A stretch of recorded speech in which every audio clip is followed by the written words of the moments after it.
not going to be doing a cheer-off, just so we know. Kim Harrison is the New York Times best-selling author of the Rachel Morgan Hollows series. The most recent book, we don't want to clap for everybody, is Pale Demon. The Hollows Insider, which is the World Guide, comes out in 2 weeks. Next, we have Rachel Kane, who is the best-selling author of the Morganville Vampire series. I have long bios here. Do you guys want me to read those? We can do the whole thing. Weather Warden, and there's a couple of others too, actually. There's the Outcast Season series and the new upcoming Revivalist series. Her most recent book, well, actually her new book, Last Breath, is a Morganville Vampires novel, and it will be out 11/1. Then we've got... Alright, everybody get clapping. No being bashful. Alright, Patricia Briggs.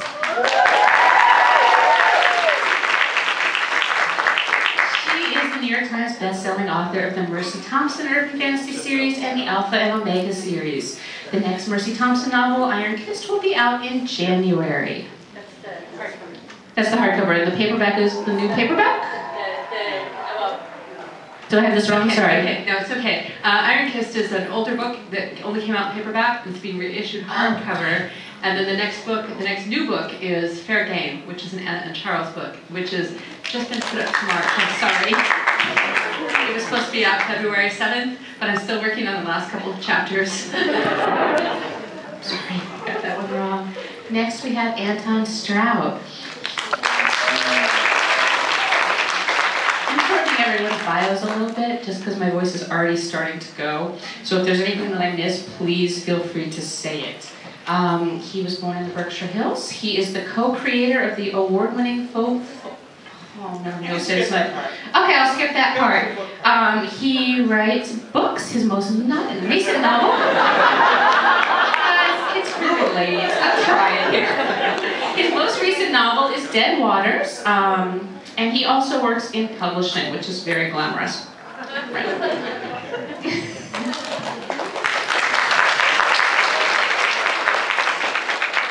Next, we've got Christina Henry. She is a graduate of Columbia College Chicago. She likes reading and running very long distances. She lives in Chicago, as I said. I can't even speak, sorry guys. Black Knight came out in July, and it's an Angel of Death, a Madeline Black novel. And then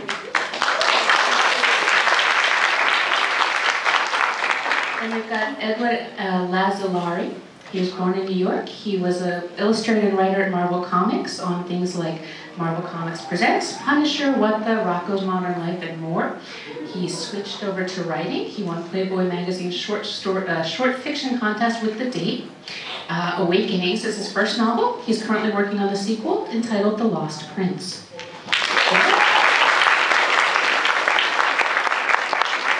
So tonight we're talking about demonic hotspots. I'm going to sit down now because I'm getting tired. Basically, urban fantasy is known for all sorts of strange and weird things happening. And all of these authors have placed their urban fantasy and horror series in various parts of the country. Kim Harrison, her series is based in Cincinnati, Ohio.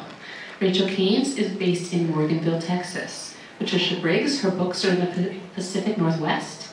Anton Stroud and Edward Lazzolari based their books in New York City. Okay, and Tina's books are based in Chicago. So we're going to talk a little bit about the cities and what made you each set your books in your city. Okay, I actually lived kind of a nomadic life. Born and raised in Montana, and we moved to Chicago, and then we moved to the Tri-Cities, which is in eastern Washington state. And then we moved to Eugene, and then we moved back to the Tri-Cities, and then we moved to Butte, Montana, which was my hometown for a couple of years, and moved back to the Tri-Cities. There's kind of a theme here, right? And the reason I picked the Tri-Cities is because when I started writing urban fantasy, there was Laura K. Hamilton with St. Louis, and Jim Butcher in Chicago, so I couldn't do Chicago, and Kim Harrison with Cincinnati. I know nothing about Cincinnati that I haven't read in her books, so that's not very useful to me. And so I was looking around at the big cities nearby. I know Spokane pretty well, and nobody was doing Seattle. I think Seattle is the most urban fantasized town at this point, and Portland. And I thought, well, And then I started thinking about the Tri-Cities, and the cool thing about the Tri-Cities, it is like the anti-haunted town. It looks like, if you picture a suburb of normal people, that's what it would look like. And that's what people think they live in, except that it's kind of strange because if you talk to them, they'll say, oh yeah, Tri-Cities is white Anglo-Saxon urban, Protestant, just normal town. You look around and you go, how come then I'm hearing people speaking Laotian and Russian and Chinese and Indian, and Indian as in from India, and Native American Indian, and at the mall. And I figured any town that can ignore the fact that it is really a hotbed of multiculturalism is the perfect place to ignore that they have vampires and werewolves too.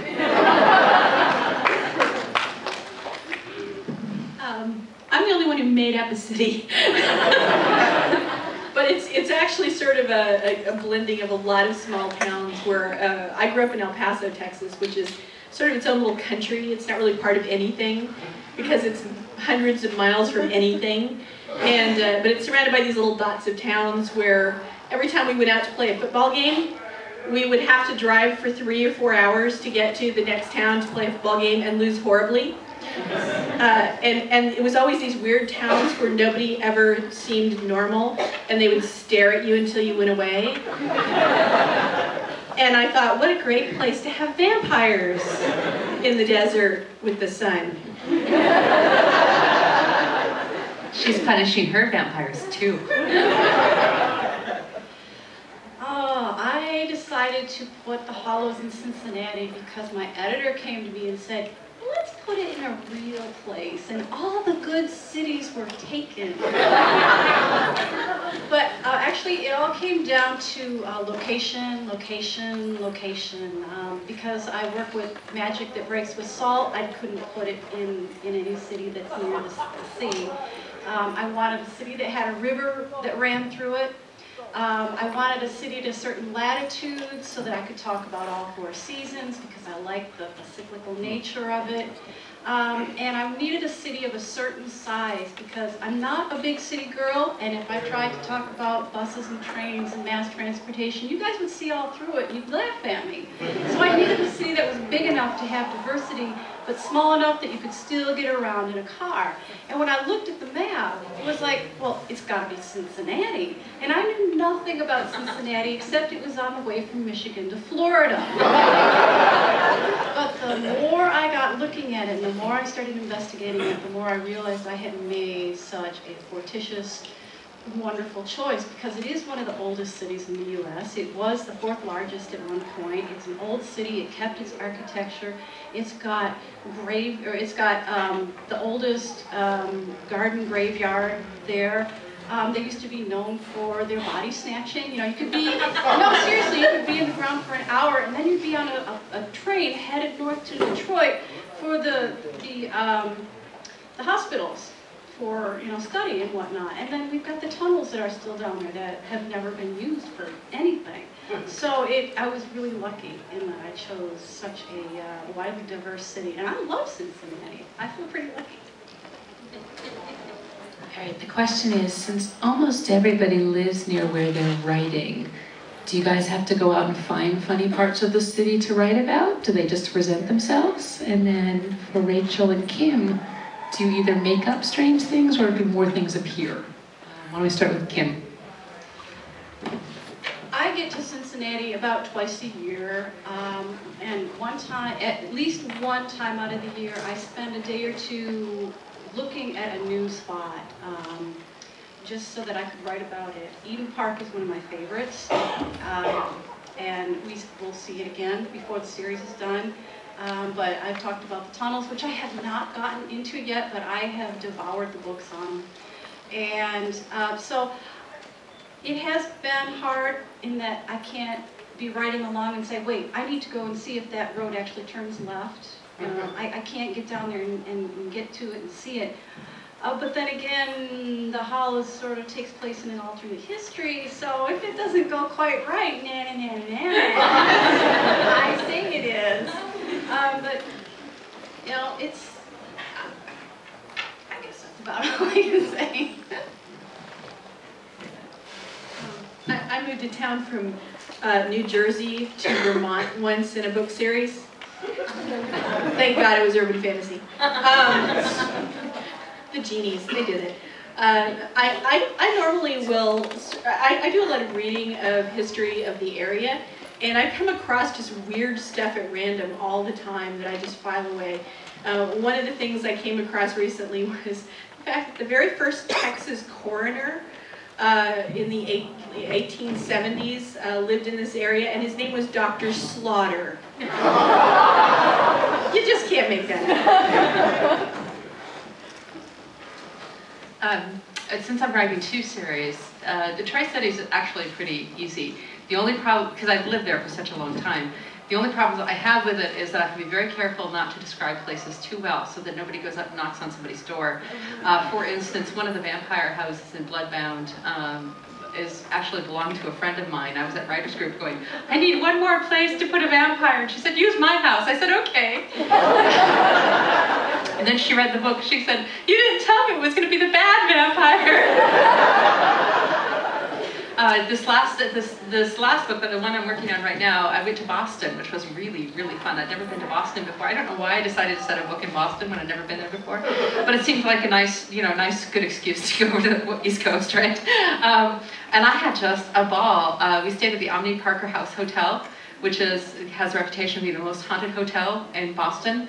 And out of deference to my husband, I didn't say, I want the haunted floor, but they gave it to me anyway, so that was cool. We didn't actually see or hear anything, but it's a really awesome hotel. It took the ghost tour that went through all of the old cemeteries there, Copp's Hill, which used to be Corpse Hill, and of course Bostonians just dropped their R's, so it's Copp's Hill. And that was not a hill before they built. They buried 10,000 people in it. Cool stuff like that. And it's a great excuse to go out and have fun in a sort of creepy and interesting way.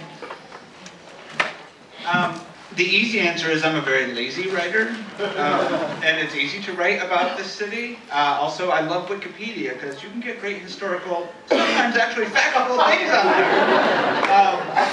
But I've lived in Manhattan or around Manhattan for like 15 years, and I would go to Central Park and I'm like, I need something to happen for the scene. And suddenly, as I'm walking behind the museum, I come across a thing called Cleopatra's Needle. And it is a large Egyptian monolith, just kind of in the center of Central Park. And I can't help but take those things from around here and really just be like, it'd be really cool if that was part of some weird cultish monument, and then kind of work with it from there. So I find that there's such interesting history around here, and I just love so many different parts of towns for so many different reasons that my next series, which I'm doing, which is called The Spell Mason Chronicles, out next October, book 1, Alchemistic, is also set in Manhattan because I'm like Stephen King always writes about Maine, because I think he enjoys it and likes living there, and it's an easy go-to place. I still have a lot of interesting things that I think happened in Manhattan, and I need to share those with you guys at this point. I've written about other places, but in long form, I still love the city so much I can't stop myself. Chicago actually has a really haunted history. There are tons and tons of haunted places in Chicago, and we've had our own share of very strange events there. But I try to stay away from those in my book, I think because there's so much history associated with those events and those sites that I try to find places that are sort of deliberately mundane, and then I destroy them.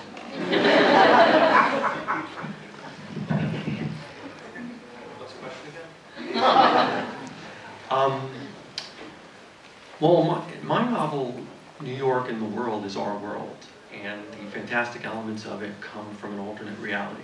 And so I thought it was important that while it is taking place in Manhattan and the Bronx and in Maryland, that it be as true to our world as possible. I think it highlights the fantastic elements in it. So in my novel, there are no werewolves or vampires in our world. It is our world.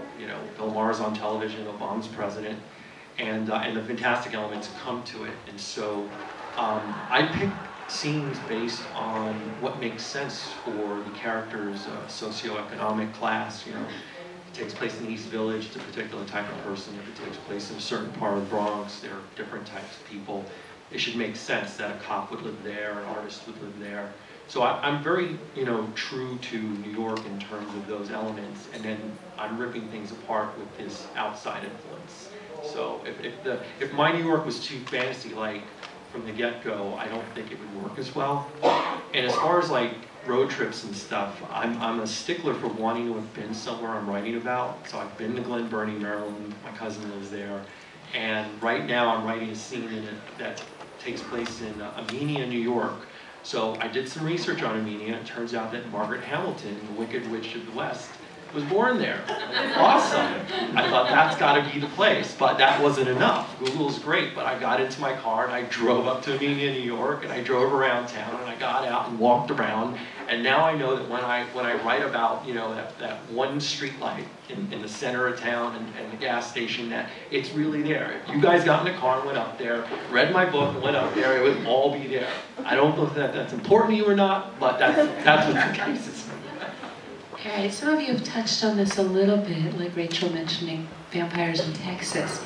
Did anyone start putting their series in the city and discover a book or two in, or even in the first book, that actually there's some problems with setting it there, or anything that you didn't really expect and had to sort of work around? In general, it's hard to have inconspicuous paranormal things happen in a major metropolitan area. My general conceit is that, look, New York's a weird place. Shit happens. And most New Yorkers, like the way you avoid the guy maybe begging for change, or the guy who's trying to get you to join whatever their cause is as you're walking down the street, you would ignore them the same way you would ignore the strange paranormal occurrences in my world. So I've had to I feel like that's my cheap way of kind of getting around it. I'm also not a fan of cell phones. There's a great YouTube clip of how cell phones fail in every horror movie. And I find that in a metropolitan area, I allow the signal to get messed up because the buildings are really tall and coverage isn't that great here. But it's also terribly convenient so that they can't just be like, could you come over here and help me with this? Great, thanks. Otherwise there's no peril ever. So I find that, the city can be problematic, yeah. Anyone else? Rachel, how about vampires in very sunny Texas? I actually did it deliberately, partly because I had several layers of plot and secrets in the town, and one of the secrets is why it's set, where it's set. And so I can't really tell you that because it's in book 11, okay, but it's there, and I had a reason, I swear. But no, other than that, yeah, when I was first writing, I was thinking everybody's going to think I'm crazy for putting them in this desert town. Why in the world would they do that? Well, it had a reason, honest, they did. You're just making everyone wait till book 11. Yes. I think that you would be happy if she did, and you know it. One of the things that I like about taking a real place and working with it is that it dictates some of the things, and because it does, it makes the tensions and the stories feel more real. So I had to figure out a reason why there were vampires in the Tri-Cities, because like Texas, it's very sunny. It's not Seattle. This is the other side of the mountains, and it is hot and dry. We have something like 350 sunny days a year, and so my vampires are there because they're being punished, which led me to a whole bunch of cultural and nifty things with the vampires in the Tri-Cities, and I had a great deal of fun with it. And it also, because where it's situated, it's very close to where I put them in Iraq, but not. It's sort of like, when you move away from your hometown and you don't want to be so close that your parents are over every Saturday night, but you also don't want to be so far away that you never see them but twice a year. So it's that kind of relationship with Iraq, and it worked out pretty well. The only problem that I had with it was that initially I kind of thought that the Mercy Thompson series in particular was going to be a murder mystery, kind of series, and I've had to kind of work around that because people just don't die like flies in the Tri-Cities. It's a town of about 200, it's working on 300,000. It's grown like great gobs in the last 10 years. It's like tripled in size. And I hope that I didn't have anything to do with that, which would say something really bad about people who are moving there. But anyway, it is one of those things. I have to make sure that the kinds of events that take place there are the kinds of events that would take place in a very conservative government. It's got a bunch of government companies, Lockheed Martin and Fluor Daniels and everything are there, along with the nuclear power plant, which someday I'm going to use. I don't know exactly how. I don't expect to have a mutated monster, but maybe, right? Based on the people I've seen in the East Village, if New York's not a trans-dimensional vortex, I don't know. Tina or Kim? All right, this wasn't really one of the questions I gave them, so they might glare at me, but I have to ask.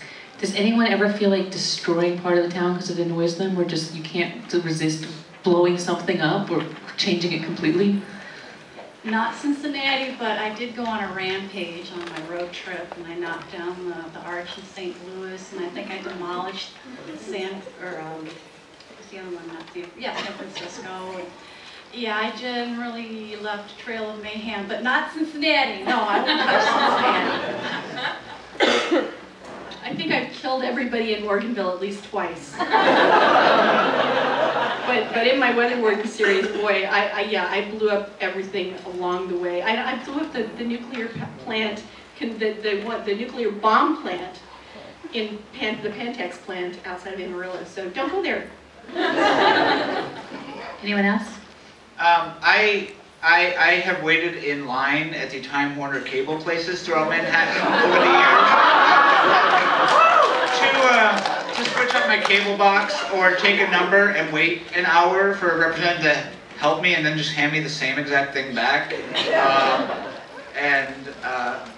I think Time Warner hopefully doesn't listen to my podcast that I'll be putting this up on. So, but there's a reason that the Time Warner building is filled with vampires in my.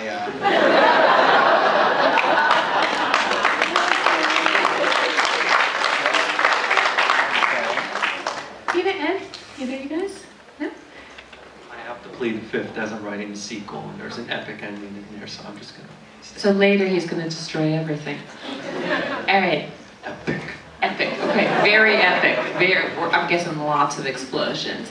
All right, now here's the fun part. Which author stole a city you wanted to write about, or one you really are going to write about later? Is there anything that either you wanted to write about, or you can't wait to write about in another book? Uh-oh, I stumped them. I'll go first. No. Darn that Anne Rice for taking New Orleans away. Just saying. No, I'm stealing Shakespeare. It's Verona, so there you go. He won't mind. Anyone else? I didn't steal someone's city as such. However, retroactively, I was reading. I avoided reading Jim Butcher for a while because I was writing urban fantasy. I knew it was quirky, paranormal. And then I read Jim's first book, Stormfront, after mine had come out. And in it, Harry Dresden walks into his office, walks up the stairs, shuts his office door, and right next to his door is a rack of wacky pamphlets on kind of magic and stuff like that. And throughout my entire series, the Department of Extraordinary Affairs in Manhattan, which is an underfunded agency, trains most of their people because they don't have time by handing out quirky pamphlets. And I met Jim at a con, and I was like, look, Jim, I never read Stormfront. Your book came out first. I didn't take it. And he's like, dude, calm down. I think as authors, I think we're always worried about what we're reading and maybe what we could potentially be picking up. But I feel like even if we did, our own styles would just so make that city our own or make that subject matter our own. When I was first writing my book, I wanted to write something that was a little bit different from what was out there, so I came up with this idea of an agent of death, and then I incorporated like some fallen angel mythology into it, and there was nothing out at the time when I was writing it that was like that. And then the book was published, and all of a sudden these book bloggers were saying to me, so what do you think of this fallen angel explosion? Like, all of a sudden there's tons and tons of these books out there, and every time I turn around, it's like there's another book out there that's about like a reaper or someone who's a soul collector or something. And I don't think that it's a conspiracy. But They want you to think. yeah. You know, but I do think that you know, as a writer, you're always trying to be careful not to tread on anyone else's toes. But I think that everyone kind of creates their own mythology ultimately. So even if superficially, you know, there's a whole bunch of books about vampires, I don't think you're going to get the same experience reading every single one. Well, yeah, I agree with Tina. I think each author brings their own individual interpretation of the city. You take 10 authors or 6 authors, all write the same city, and we'll all see something different in it. So I don't think there are any limitations really as far as that's concerned. It's all interpretation. Although I wouldn't start an urban fantasy set in Seattle right now. All right, we've got one more panel question, and then we're going to open up to the audience questions. So start thinking of your questions, everybody. All right, since it's, you know, we're at Comic-Con and Halloween is right around the corner, where is the eeriest or scariest or spookiest or oddest place you've ever been? City, outside of the city? Where have you been that just felt like, okay, I know it's the real world, but there's something here? So I was in Australia, and they're driving around at night after my signing in Brisbane. And the driver points over and he says, "Oh, yeah, that's our famous cemetery. Now look over into the forest." And he said, and I said, "Is it on the other side of the forest?" He says, "No, it's in the forest." And and you can start to see headstones in the trees. It's just an overgrown forest with graves in it. And there's no fence, there's no wall. It's just a forest with graves. But there's one particular gate at the front. That's it. And then he says, "Yeah, we have a vampire ghost. We have a ghost who started appearing in the 50s, and she's this creepy girl who wears a black dress and appears at sundown as people are leaving through that gate. And she appears behind them, and when they turn around and look at her, she smiles and she has vampire teeth. And then she disappears, and as they run for the gate, she appears in front of them to block the gate, and they have to run through her." And this happened. These are like sensible, older Brisbane people. And this story has been going on since the 50s. And he's like, "You want to go in?" I'm like, "No." I was dying to ask if you went in. I have a short story in an anthology called Boondocks Fantasy, which is the opposite of urban fantasy, or at least we thought that's what it was when we titled it. And it's a story called Marfa, which is a place in West Texas. Now, Marfa is the middle of, like, nowhere. It's an awesome little town. It's an artsy little one stoplight, got a Dairy Queen. That's about it in the center of town. It's the big city next to Morganville. Probably. And I'll tell you, driving the roads there late at night, they have something called the Marfa Lights, which is kind of like a Roswell, like off in the hills you see these supernatural alien lights, and they've got a little shop you can buy little bobblehead aliens and stuff. But outside of the science fiction thing there, you drive those highways, and to me, it's some of the loneliest stretch of the world ever. And it's gorgeous during day, but at night, driving there, I would stop the car, just get out, and being from Manhattan and all, wide open spaces frighten me. My hometown, we were talking about this earlier, and I came up with several other places, and I started thinking about my hometown, Butte, Montana, 1920 had 100,000 people, and it was a thriving metropolis. It was, they mined copper there. It was the 3rd city in the world, to be electrified. Paris was 1st, New York was 2nd, and Butte, Montana was 3rd. Okay, and it was. I mean, they had a huge number of people. They had union wars in the 1920s. People got killed. People were hung, and now it's got 30,000 people in it. And the uptown area looks a lot like downtown Manhattan. It's got not skyscrapers, but like 4- and 5-story brick buildings.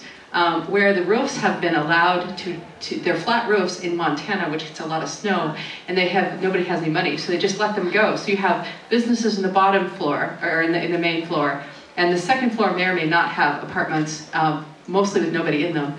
And then the 3rd and 4th floors will be empty. Sometimes people have storage things, but mostly it's just that the roof has fallen in on those 2 floors, so you can't do anything with them. And it's set on a hill. And underneath the hill is 10,000 miles of mining tunnels that have been filled in. when I grew, when the generation before me, the people who were growing up in the 1950s, would walk out their back door and they would have a hole in their backyard.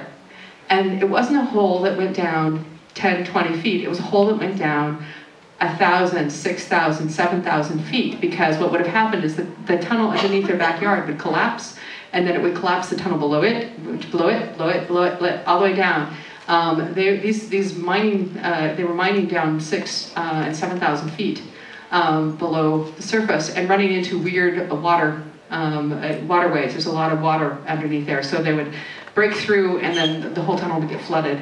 A lot of people died there. They had a Chinatown where they had a big opium trade, and they would, if you didn't pay your bills, they would, they wouldn't confront you. They would just say, they would move the opium dens in the mines all over the place, and they would take you to the new opium den, and then say, just go down this tunnel and turn to your right, which is like the standard directions. And then when you did, there'd be nobody there, and when you went back, there'd be nobody there, and you'd wander around for years down there. Mostly died. There was some guy who got lost. Showed up 20 days, he got lost in the mines on one side of town, and showed up like 20 days later coming out of the Orphan Girl mine, which was obviously off all by itself, right? About 8 miles from the nearest mine. Nobody knew, everybody was pretty surprised he survived. And there's lots of ghost stories. There are old abandoned churches that the kids will go in at night when, break, through the hole that everybody knows is there and pretends it isn't there, and they will, talk about how things touch them and get bruises and stuff like that from, hand slaps. My daughter had a really nice bruise on her shoulder that looked like someone slapped her in the shoulder when she went in there. And I worked as a, this is really long, I'm so sorry. I worked as a tour guide at the Copper King Mansion there, which was Senator William Andrews Clark, who bought his way into the Senate, and was the big scandal until the Teapot Dome scandal happened just a few months later. And it was really awesome, but at night I would have to turn off all the lights. And I'd be alone by myself, and I'm like 17, right? And I'm a writer, and I tell myself stories. Scared the bejeebers out of myself several times. But that house was definitely haunted. Things would move around. You take a tour through, get everybody out, take the next tour through, and you go, gee, that chair is on the wrong side of the room. It was pretty cool. So I think that's got to be the most creepy place that I've ever been. Edward? I'm scared.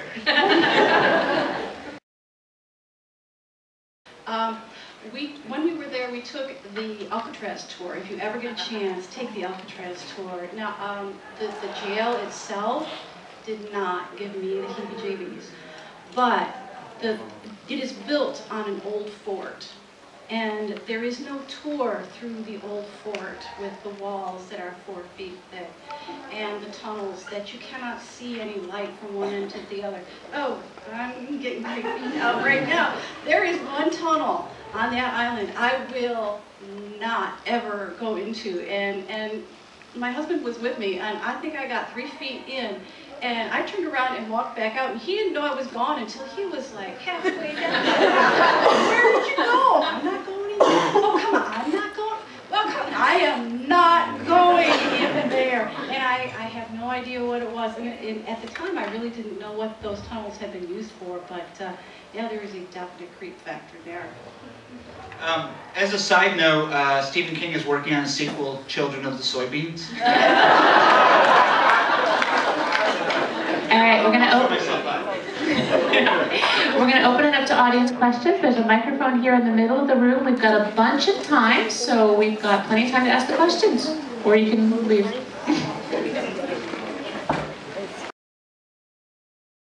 Okay, next question, please.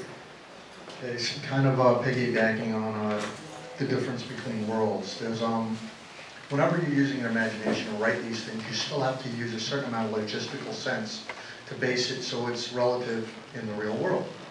But there is that gray area where your brain goes, okay, this part's my imagination, and this is the part that's rooted in reality. And it's usually that gray area that will scare the bejesus out of us when we don't know which side of it we're on. With you guys using your imaginations as much as you do and trying to bring as much of the real world into your books as you do, how does that affect, I guess, your creepy sense as far as you being reacted to it when you do hear something go bump in the night and you're not used to it? Pharmacology.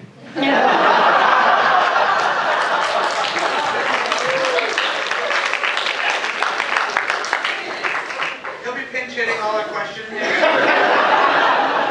When I go out, And Anton's here through one. when I go outside at night, my outside, we live out in the boonies, outside of the Tri-Cities, Washington, and I have these 6-foot hairy monsters that live outside at night.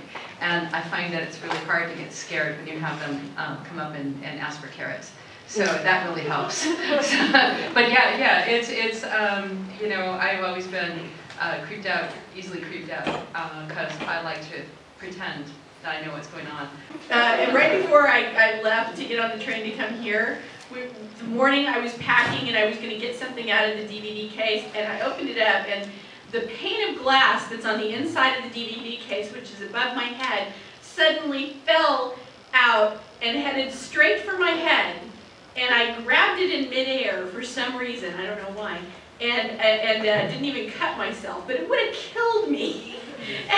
And we looked at it in the little holders that were holding it in. My husband had just opened that cabinet not 10, 15 minutes before, and the holders were broken off all along one side. And so I think the ghost is trying to kill me. We don't talk about creepy things in our house when they happen. We ignore them. 100%. I've got 2 boys that keep me very well grounded. And I have an office that I work in, and when I go out of the office, it's done. Thanks a lot. Hi, I was wondering, what are the urban fantasy universes that have influenced you in literature and other media? Buffy.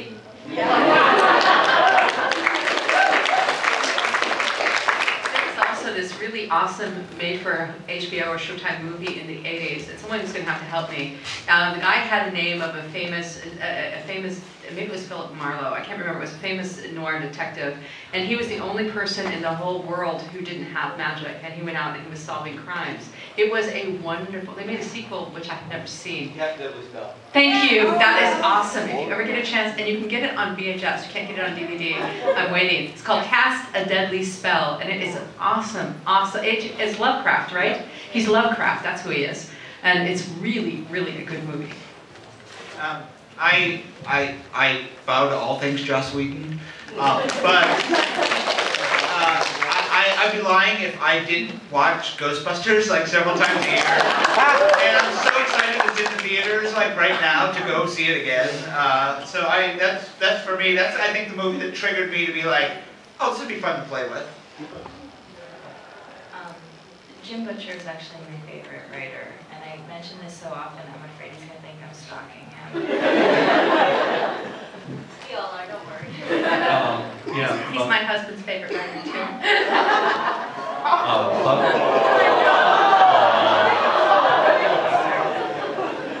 Definitely, you know, Buffy and all things Joss Whedon. I think Angel is a great series also. But I'm also a big Neil Gaiman fan. And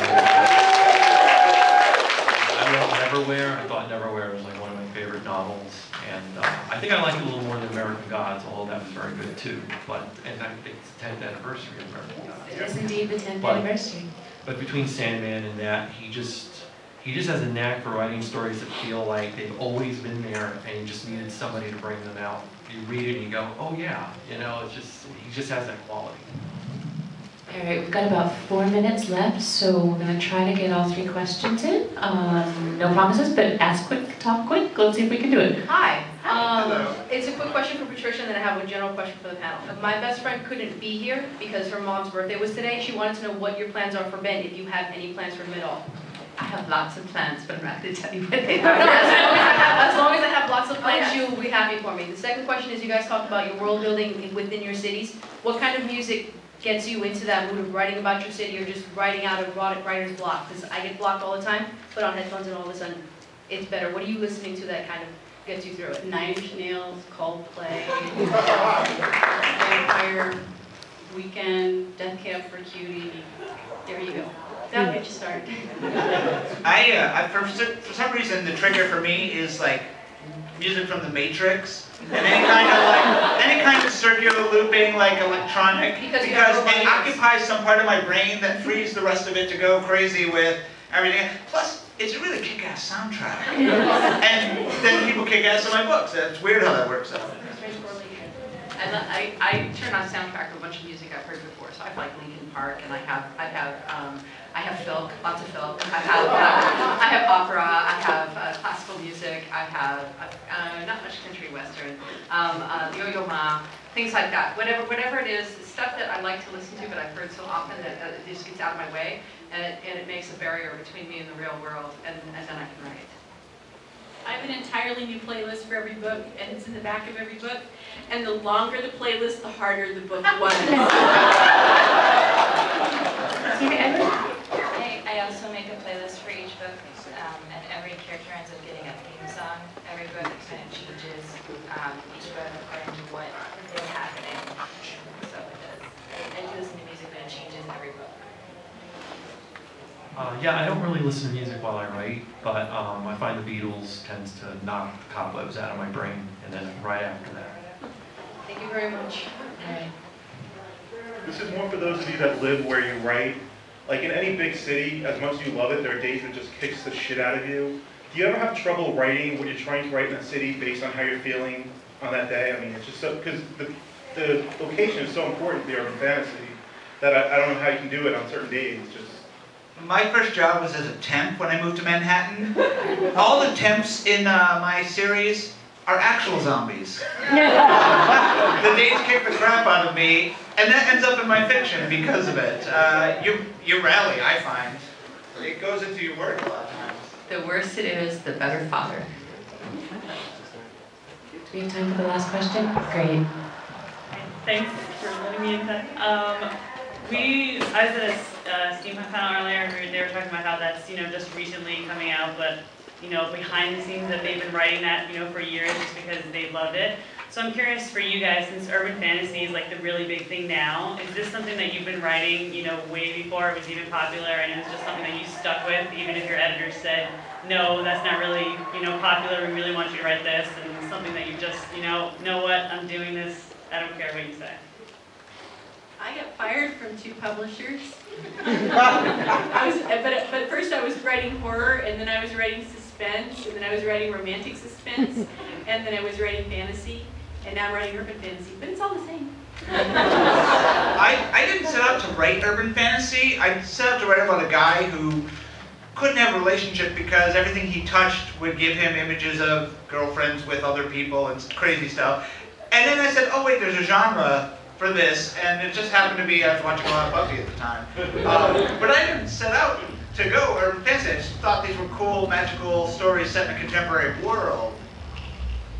I read urban fantasy a long time before I wrote it, and mostly because I kind of figured it was kind of Laurel K. Hamilton's Bailiwick. I mean, Anne Rice writes vampires, but it's not the same kind of thing. It's sort of like Danielle Steele writes romance, is not, right?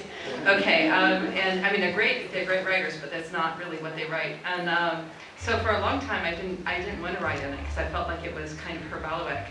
And when Jim Butcher wrote, it wasn't quite the same, and Charlene Harris came out, and I thought, oh, that's not quite the same, but it's awfully close, and it makes me feel a little squeepy. But then my editor called me and said, did you write one? Because she knew I was reading it, and I loved it. And I said, yeah!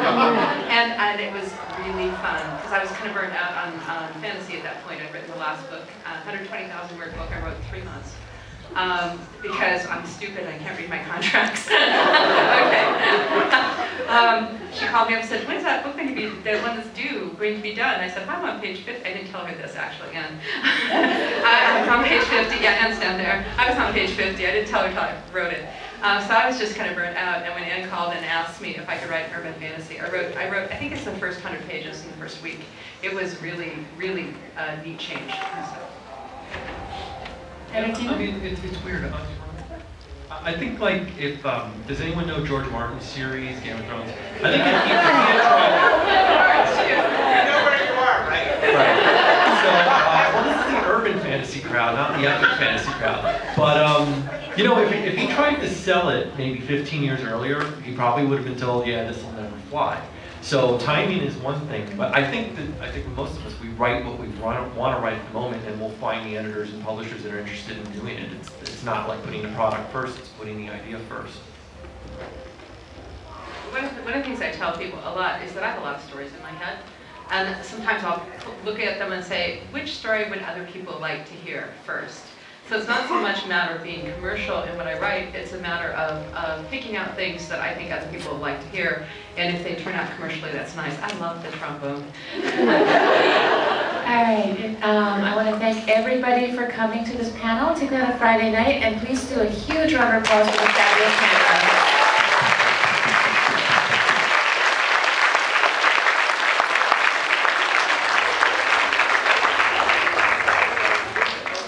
Also, I host the London Future podcast. I'm going to have this